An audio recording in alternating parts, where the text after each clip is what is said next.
xumbal ak xumbute ba mi di jot rajo Sénégal di leen jox xibaar yu wér. voilà jërë ngeen jëf ci seen ànd ak ñun rajo Sénégal yegg si nañ ci pàcc bi ñoo dalale sunu gan le grand entretien Ramatoulaye Sarr ginnaaw ba ma la nuyoo ma baal gan gi. maa ngi lay fay bu baax Arona nuyu auditeurs yi gan gi nag ni nga ko waxee muy monsieur Talla Sylla di président Jëf Jël jàmm ak naataange nekk ancien maire de Thiès ñu ngi lay nuyu bu baax président di la dalal ci Salam Sénégal.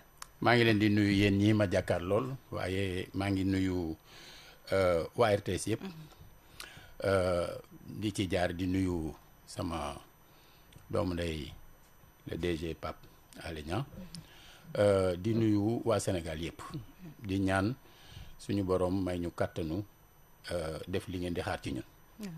jërëjëf donc li ñuy xaar ci yéen sax du lenn lu dul ci weekend bi ñu génn gis nañu ni weekend politique la woon terrain meeting baa ngi fi woon beneen côté bi également opposition bi oote woon waaye ñu gis ni ci oote boobu ngeen oote woon préfet dafa mujjee woon daal di leen gàntal bërëb bi nga xamante ni foofu ngeen bëggee woon def seen ndaje bi jox leen beneen itinéraire yéen it ngeen lànk est-ce que mën nga dellu si ci li nga xamante ni moom moo doon seen ndaje boobu ak gàntal bi leen préfet bëggoon changer de lieu.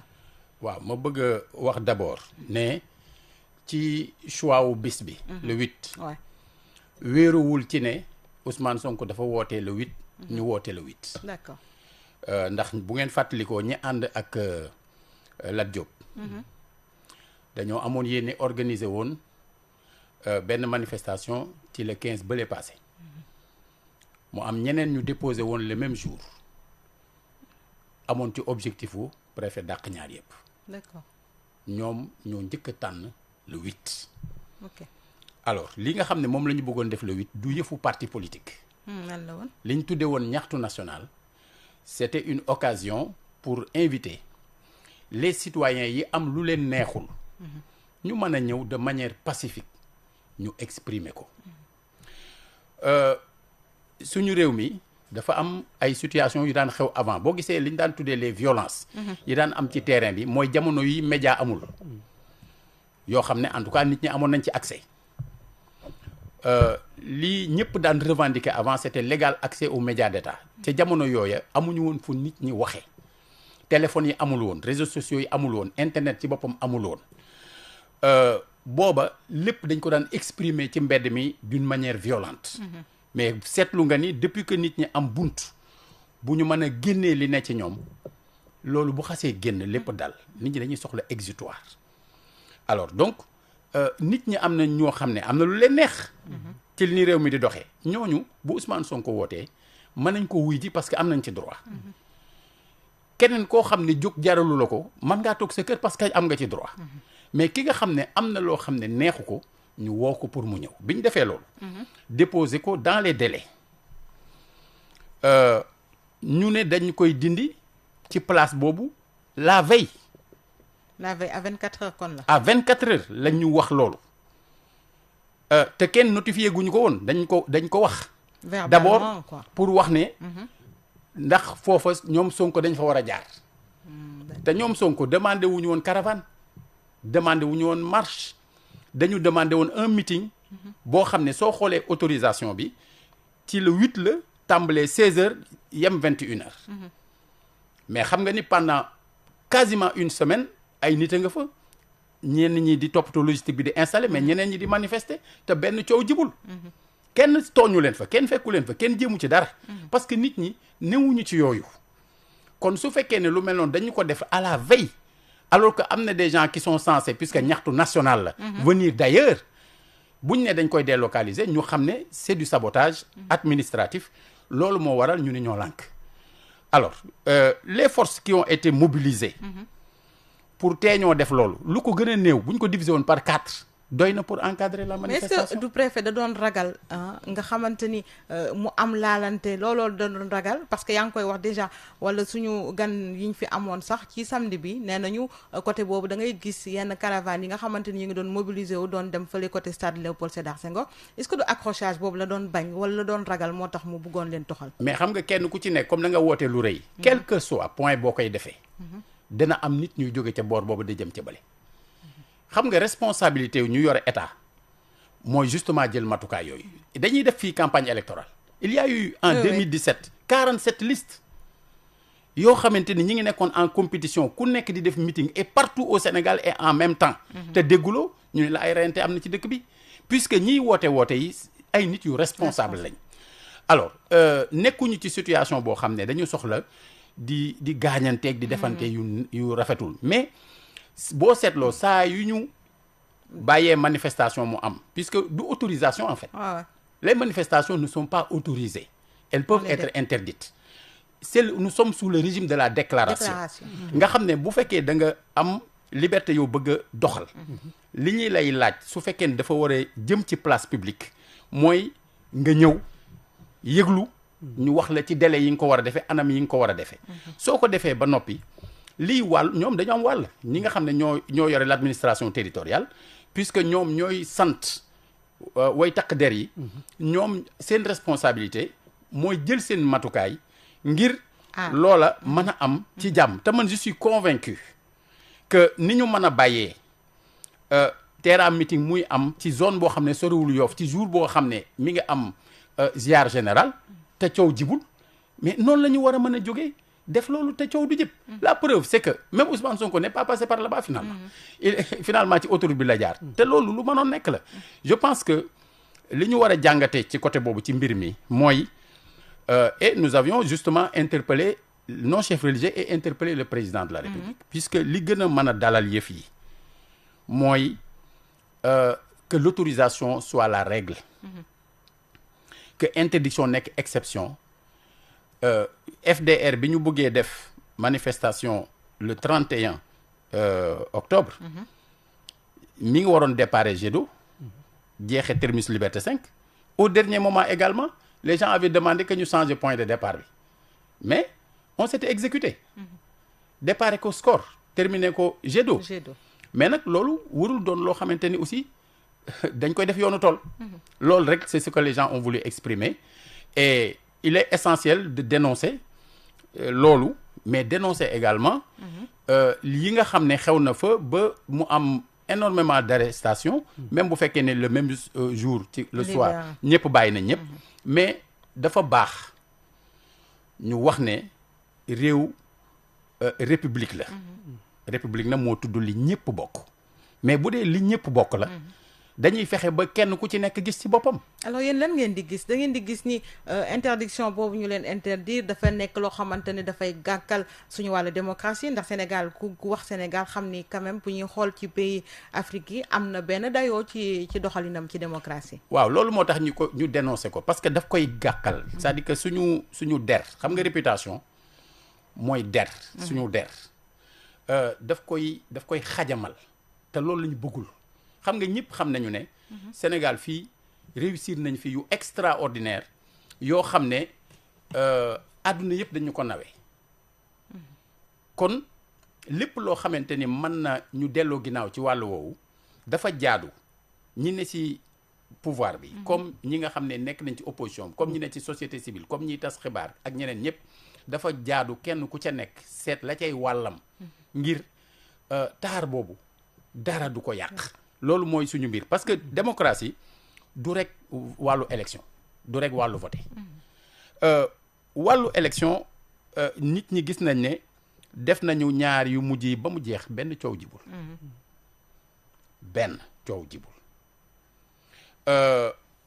fal nañu président de la République dégguloo fi benn contestation ñu def élection député dégguloo fi benn contestation je pense que su fekkee ne même président au Pastef day seet pour nattonte mais nattonte bi passé na mais def nañ élection ñoom ñoo ëppale yaa ngi dégg ñoo yore présidence de la République donte buñ la xasee fal président moom yaay incarner l'unité nationale. est-ce que c'est pas parce que ñu bari dañ jàpp ne 54% yi day effrité wu moo tax mu bëgg a wane doole aussi waaw mais loolu du noonu. ok assemblée nationale ñoom ñoo fa ne ba tey ñoom ñoo fa ne ba keroog 5 ans yaa di jeex. wala président di ko dissoudre loolu mooy dëgg.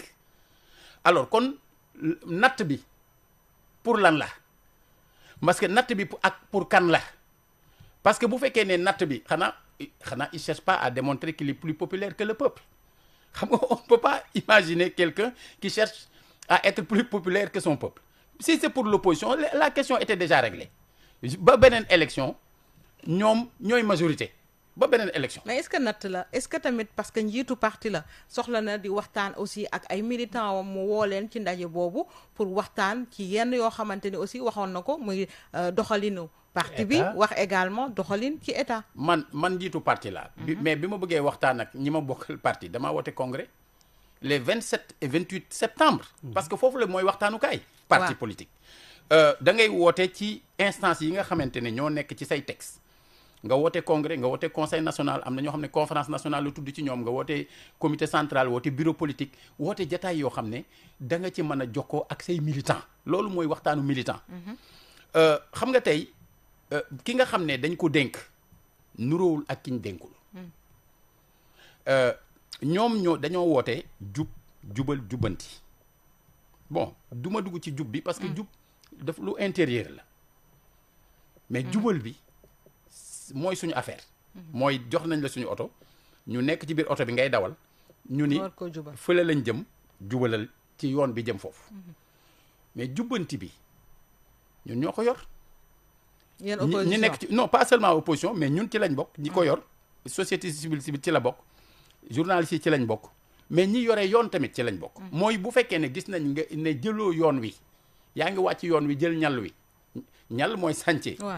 te fa ngay mujje boobaa mooy fii fu mu dañ lay teel a jubbanti ngir bañ nga xaabaabal ba trajectoire bi nga jëm yóbbuñu fa sori. loolu gis nga le jeu boobu.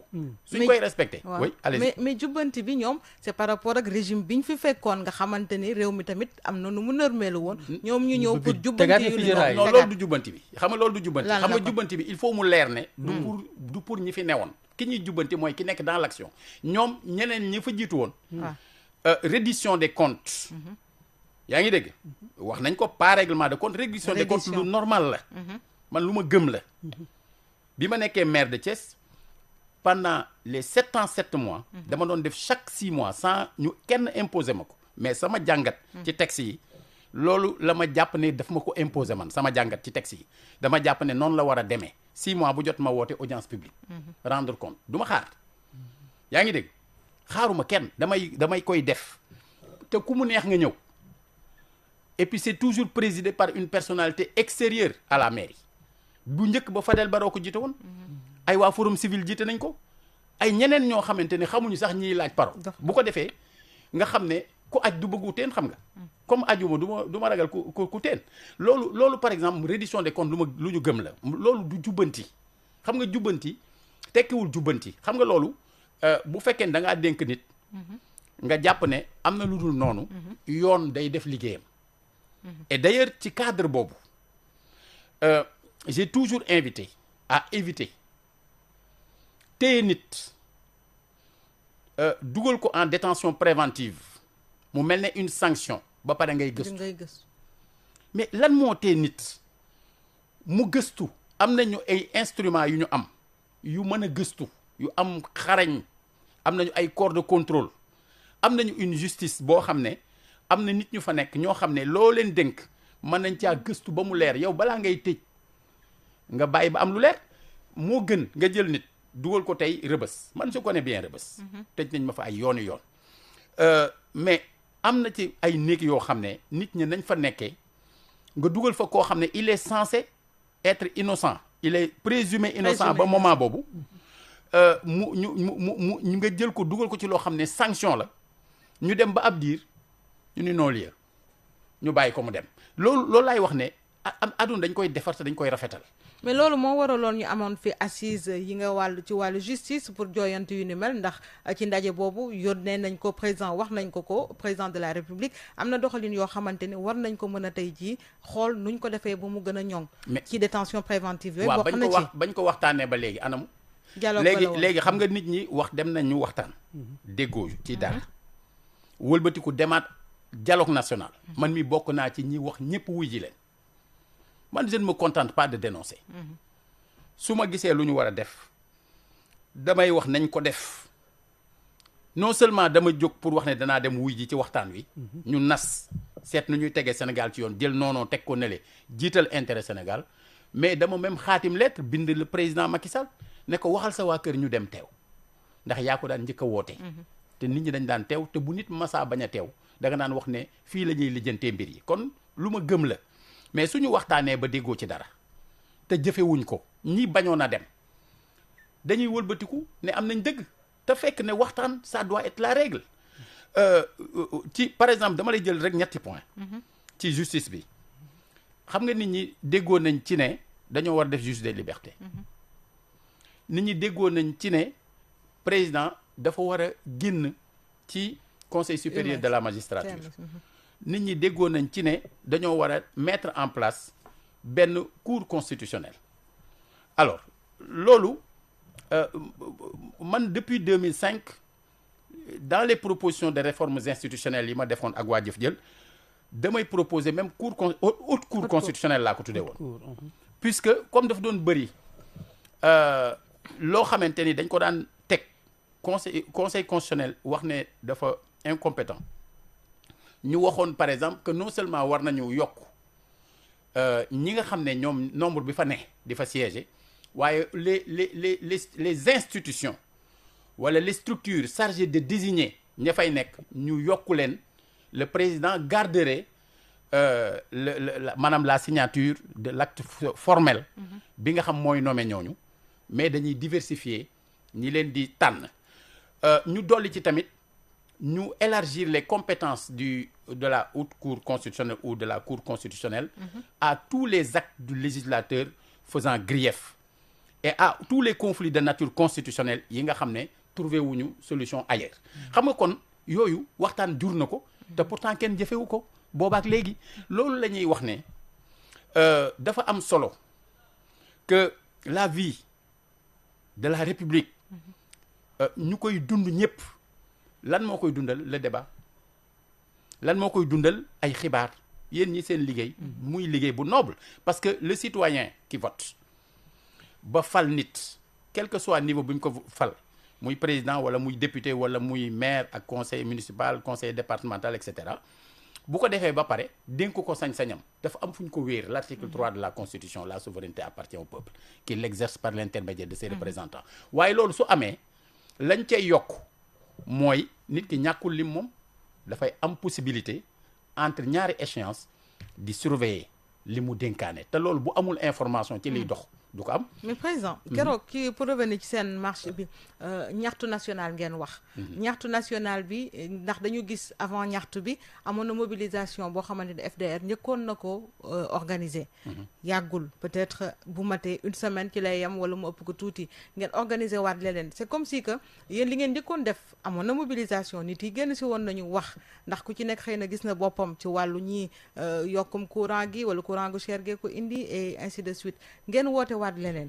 non loolu même bu dee activiste yi loolu FDR bu njëkk ba non loolu FDR la c'est-à-dire que xam nga justement loolu mooy la vitalité d'une démocratie y a le FDR ñëpp bokkuñu fa waaw xam nga ñun ña nga woon foofu mais ñun bokkuñu FDR parce que bu ku wootee loo mënti woote comme ni ñu woote woon dialogue national ñu dem parce que jàpp nañ ne du yëfu président de la République yëfu Sénégal yëpp la bu waa FDR wootee loo xam ne bañ koy wootee thème yi ñu xool leen ñu gis ci suñ bopp dañuy wuyu mu am ñeneen ñoo xam ne ñoo jël initiative pour ñaxtu national initiative bi du ñun mais dañ ci gis suñu bopp ñu dem bokk ci ba am ci cër bu rëy ci wàllu organisation bi mais loolu gis nga loolu c'est-à-dire mënuñoo wax nit ñi ne boo manifester tey amoo droit manifester suba li am solo rek mooy tant que lu yoon maye la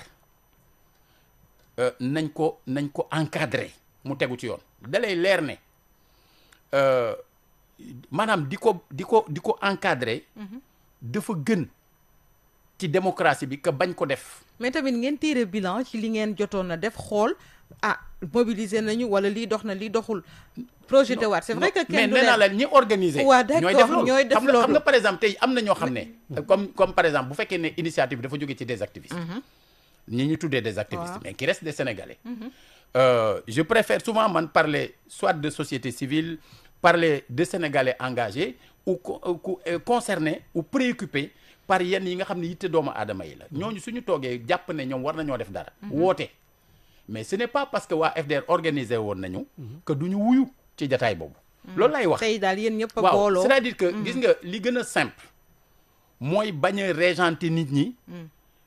nekkuñu ci jamono bu ñu yore ay buur nekkuñu ci jamono boo xam ne nit ki mooy décider que d'accorder ou de ne pas accorder c'est-à-dire loolu du ay faveur loolu loo xam ne des Sénégalais se sont battus ci ay décennies mu doon des combats yu sédimenté wu dem ba jur loolu dafa amoon jamono boo xam ne mais comme ni ma waxee ne comme tey jii ni ñu mën a toogee fii di wax amul woon waaw moo tax surtout tey dama jii ciy opposition ni muy ñëwee ci RTS non dama ci moom moo tax ma commencer par vraiment parler du directeur général et de l'équipe qui bi entouré parce que loolu mooy yoon wi y a eu des batailles ay nit gaañu ci pour l'égal accès aux médias d'État loolu c'est important du lu ndaw am na ay conquêtes yeneen yoo xam ne ay nit def nañ ko pour jot yi gis nga élection bu njëkk y avait pas de représentant dans les bureaux de vote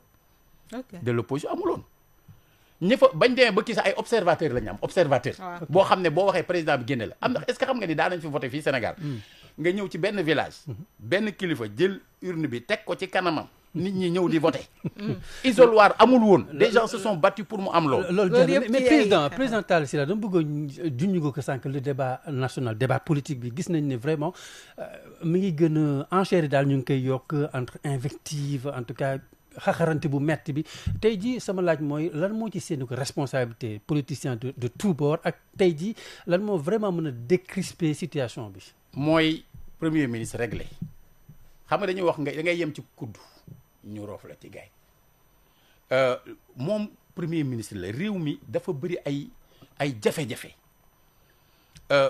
président ñu fal ko pour am lu mu war a jëfee mu tabb ko nommé ko moom ak gouvernement ñu war a yenu loolu te ñëpp xam ne tar na loolu mooy dëgg dafa tar xam nga président Abdoulaye Wade bi ñu koy fal en 2000 c'était pour un mandat de 7 ans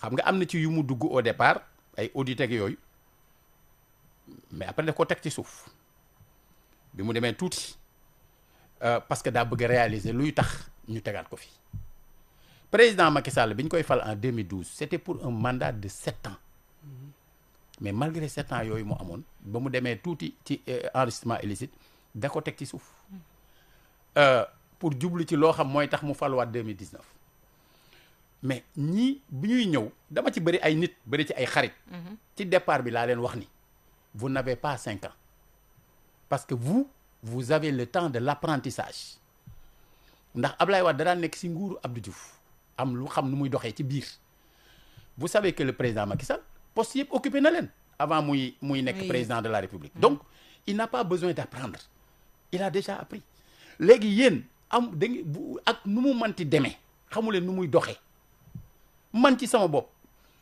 am na lu ma xaatim ci départ bi ñi ma jàpp ne mën naa jaaral ci ñoom xalaat ci aider leen def naa ko yàlla xam na ko am na ci ñoo xam ne ils n'ont pas hésité à m'écrire pour me remercier ci xalaat yooyu pour vous dire man leen vous n'avez pas 5 ans kon am na yoo xam ne su ngeen ci duggee di ubbi ay front partout lu ngeen war a réaliser pour mën a jàkkaarloo wat ak Sénégal dana leen jafe. waaye reddition dafa bokk ci li nga xam ne moo tax ñu fal xam nga déggoo ma ni waxuma kenn du def reddition wax nga dégg nga li ma ci xalaat. d'accord xam nga jeune bi may wax ni dama ubbi front yu bëri. xam nga on a ouvert énormément de fronts. y compris avec l'extérieur avec d'autres pays avec ñeneen. alors que nous sommes dans un contexte boo xam ne gis nga li xew ci sous-région bi gis nga lay xew Mali. xam nga Mali ñoo njëkk a jóg dàq français mais ci anam boo xam ne jëluñu temps waajal seen bopp ba noppi tey ji lu fa xew carburant mënuñu ko am yaa ngi dégg te Mali man defe naa ne néew na Sénégal yu ma ko gën a miin ndax fa laa nekkoon daan fa liggéey alors kon lu mel noonu moo tax may wax damay bañ a dugg ci yenn détails yoo xamante ni dafa am yenn sensibilité mais may wax ne bu leen man maa leen wax man lii dama lay wax li ma lay wax ni dama leen ko wax ñoom ba pare ne leen bu leen ubbi front yu bëri concentrez-vous ci li nga xam ne mooy leen nit ñi tax ñu yaakaar leen mooy yitte doomu aadama yi dund d'abord gis nga nit looloo ko njëkk a soxal ndax bala nga ne naam ne fa dund te dund mooy lan lekk naan solu dëkk mais président wér ak wérle njàngu xale yi sécurité nga ñëw justice ci la bokk mais loolu laa wax ni su fekkoo concentré woo ci maître président Macky Sall yi mu réussir ñu teg ci bët daf cee gis benn boo xam ne moins de 3 ans la projet yi mu réussir ba nit ñi teg ci bët léegi yow bu fekkee ne dem nañu on est à 2 ans quasiment yow même boo décidé léegi nii ne danaa bàyyi coow li pour liggéey léegi lan nga fiy def fii. mais yéen tamit dégg ngeen le premier ministre wax nga ko léegi tension yi tamit bëri na ci réew mi et tout ça. ngeen dégg premier ministre aussi wax plan de redressement économique et social. opposition bi est-ce que daanuñu ko woon xaaree pour mu ñëw moom aussi ci jafe-jafe askan bi mu am ay propositions yoo xamante dina ko mën a peut-être comme di nga wax léegi yot ko ñi nga xam ñooy gouvernants yi plutôt que di wàcc ci mbedd mi di ñaxtu ak di wax tamit li nga xamante ni. opposition moom loolooy rôle am. waaw nañu waxante dëgg. loolu mooy rôle am léegi mais xam nga dama la wax léegi ne la. ñoom bi ñuy doog a toog ñu leen di xaar ci dara xam nga tooguñu rek man nga dégg mooma dal ci kaw kenn. je suis resté 15 mois 15 mois yoo xam ne wax naa la ci biir 15 mois yooyu ñama ci jàpp ne mën naa jaarale sama xalaat ci ñoom pour Sénégal pour le Sénégal. je l'ai fait te dina du ñàkk bis dana am kenn au moins ci ñoom. ku ma sa wax ci loolu. parce que man je suis un homme d'état du ma génne yenn yi. alors loolu. su fekkee ne dafa am ñi nga xam ne ñoo war a doxal dañuy doxal première fois ñu dégg ma génn ci ce que j'ai appelé la période de la décence républicaine c'était au mois de juillet lu ko jiitu kenn dégguma fi. muy 15 mois yoo toog dégg. kenn dégguma fi. waaw waxuma lu jëm ci yooyu. boobu yaa ngi doon observer. non parce que dama moom la li ñenn ñi tuddee état de grâce. dama ko tuddee décence républicaine. mais kan moo rompre loolu. Quand au mois de juillet, le président du PASTEF, parce que c'était en tant que président, parce que c'était dans un cadre politique partisan, que bi mu génnee ne moom wax poser problème autorité wane ne président bi amul autorité, ci laa génn def une sortie parce que tubaab la wax loolu. soo ko firee mooy président bi matoo kilifa. et j'ai estimé que ce n'est pas normal man faluma Diomaye voteelu ma ko. mais bi mu prêter serment la nekk président wu ñëpp boo xasee prêter serment yaay président ñëpp alors léegi ma ni ko yow yaa war a respecter ñetti autorité mooy sama kàddu gu njëkk bi njëkk c'est l'autorité divine et populaire mooy bi ko fal yàlla moo dogal jaarale ci askan wi mu nekk président de la république ku mu neex ku mu neexu ñaareel bi c'est la constitution du Sénégal bi nga xam ne wax na lan mooy cëru président ak lan mooy cëru premier ministre ñetteelu autorité bi c'est le président bi xaatim décret nommé la il faut les respecter yooyu loolu ngeen ma fi njëkk a déggee te li ko sooke jógewul ci man soo gisee ma wax loolu dama ca teg ne sénégalais dañu am yaakaar dafa am bor bu ngeen leen ameel ndax dafa am lu ngeen leen dig alors bor boobu pour ngeen mën ko doxal day fekk ci kaw ngeen di daje di waxtaan tey déggoo mais suñ demee ba lii nga génne ko yow ci biti ça veut dire que daje boobu ak waxtaan woowu am na lu ci sooxe mais li gën ci yéen nii laa ko waxee te gën ci Sénégal mooy ngeen jéem a déggoo waaye su ngeen déggoowul yow mi ñu nommé yaa war a jël sa responsabilité nga dem soo ko defulee moom dafa la war a dàq. alors ñi ngi bëgg egg ci waxtu bi mais justement wàllu bor nga wax tey jii ñu gis ni Sénégal ñi ngi wax bor bi bor boo xamante ni ala kulli al foog ñu fay ko est-ce que tey jii yéen am ngeen ci gis-gis wala jàngat boo xamante ni war nañ mën a doxalee noonu pour mën a rek am. waaw génn ci li ñu nekk. xam nga tey jii gis-gis bi mi ngi doonoon d'abord boo bëggee impliquer ñëpp ñu joxe seen xalaat. mooy nga dalal nit ñi. à la place d'un terrain meeting, si j'avais été à la place du Premier ministre, j'aurais invité, c'est différent du dialogue national, oui. J'aurais invité les différentes forces vives, ñu yebal seeni cadre ñu daje ci cadre ñu ni tey dañu bëgg génne ay propositions pour naka la ñuy fexe ba ñu 15 000 milliards yi ñu war a fay ci ñetti at naka lañ koy defee ku ci am xalaat su ko defoon ñun dinañ bokk ci ñuy dem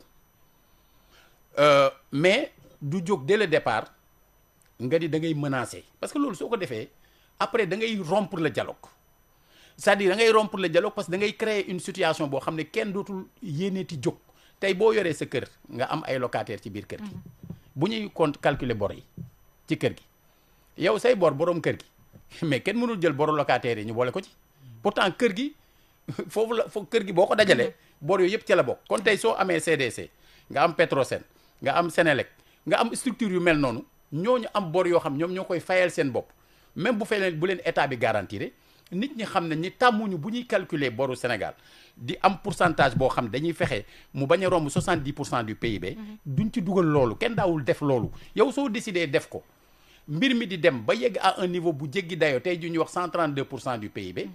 mais yow yaa jël option boobu am xëy na am nga ci droit.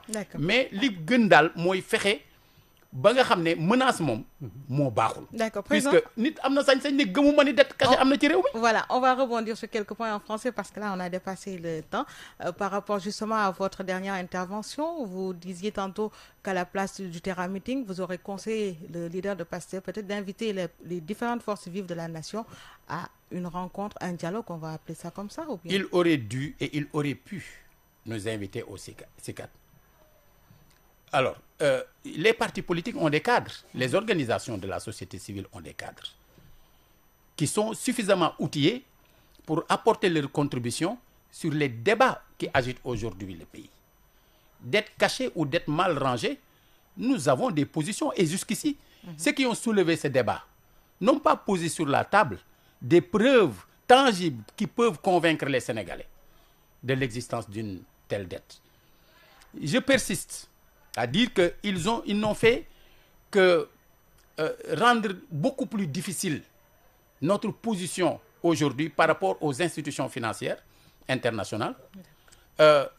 Ils ont réussi à rétrograder notre position de négociation. Ils nous ont mis dans une situation difficile. C'est ça la réalité. Nous avons un budget. En fait, nous préparons un nouveau budget pour le Sénégal pour 2026. Oui. Mais comment financer ce budget si nous ne pouvons pas compter sur aussi des apports extérieurs? Ce n'est pas possible. C'est ma conviction profonde. Donc, l'option de ponctionner les Sénégalais, de taxer les Sénégalais à outrance, ce n'est pas une bonne option. Ma conviction profonde est qu'il faut s'arrêter quand ça ne va pas, quand ça ne marche pas, et revenir aux fondamentaux, que ceux qui doivent gouverner gouvernent, mais en respectant ceux qui les ont élus. Et votre appréciation par rapport à la rencontre qui a été réprimée à les forces de l'ordre? Mais nous l'avons dénoncé, puisque la règle, ce n'est pas l'autorisation, ce n'est pas l'interdiction, c'est l'autorisation. La règle, ce n'est pas de faire comme si ce sont les gouvernants qui octroyaient aux citoyens sénégalais des libertés. Ces libertés fondamentales, mais sont garanties par notre Constitution, c'est la liberté d'opinion, c'est la liberté d'expression, c'est la liberté d'association, la liberté de réunion, la liberté de manifestation, pour justement, entre deux échéances électorales, permettre aux citoyens sénégalais de se prononcer sur des questions majeures qui les concernent. Merci beaucoup, Monsieur Talla Sylla, qui, je rappelle, est le président de Jëf Jël Jàmm ak Natangué, ancien maire de la ville de Thiès, bien sûr. ñu ngi lay jaajëfal bu baax Salam Sénégal. Et éternel Baye Fall du peuple. jërëjëf jóge Thiès merci tey si suba jóge Thiès ñëw wuy si wooteeg Salam Sénégal jërëjëf monsieur le maire. jërëjëf c'est moi. Merci président Talla Sylla le président de Jëf Jël Jàmm ak Jàmm ak Natangué jërëjëf yooyu itam Ramatoulaye. Alors li ñu waxtaan ak sunu gan gi nag dañuy ubbi la bu mu jokkoo bi mbokk auditeurs yi bàyyi fii Seydina Oulin Diop ngeen mën a joxe seen réaction ci par rapport ak lu mu wax moom sunu gan gi suba incha allah naa dellu si 6 heures du matin ci Salam Sénégal. rajo Sénégal indi ay coppite ngir li gën waaye ngir li leen di bégal. rajo Sénégal fii la jant bi di fenkee bu juróom benni waxtu jotee ci suba gi. Salam Sénégal ay xibaar yu wér te bees